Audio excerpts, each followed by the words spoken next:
ہم سنیوں کا متفق عقیدہ ہے کہ صحابہ کرام علیہم رضوان اور اولیاء کرام رحمہم اللہ السلام کی کرامات حق ہیں، اور ہر زمانے میں اللہ والوں کی کرامتیں ظاہر ہوتی رہتی ہیں، اور انشاءاللہ الکریم قیامت تک کبھی بھی یہ سلسلہ ختم نہیں ہوگا۔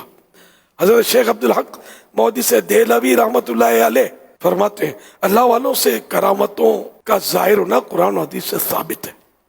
اشعۃ اللمعات جلد 4 پیج نمبر 595، پارہ 3 سورہ آل عمران کی آیت نمبر 37 میں اللہ پاک کے پیارے نبی حضرت عیسیٰ روح اللہ علی نبینا علیہ الصلوۃ والسلام کی امی جان حضرت بی بی مریم رحمت اللہ علیہا کی کرامت کا کچھ یوں بیان ہے۔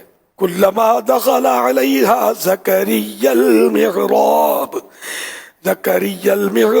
وجد عندها رزقا قال یا مریم انا لک ھذا قالت هو من عند الله ان اللہ یرزق من یشاء بغیر حساب۔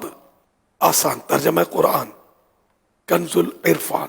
جب کبھی زکریا اس کے پاس اس کی نماز پڑھنے کی جگہ جاتے تو اس کے پاس پھل پاتے، زکریا نے سوال کیا اے مریم یہ تمہارے پاس کہاں سے آتا ہے؟ انہوں نے جواب دیا یہ اللہ کی طرف سے ہے، بے شک اللہ جسے چاہتا ہے بے شمار رزق عطا فرماتا ہے۔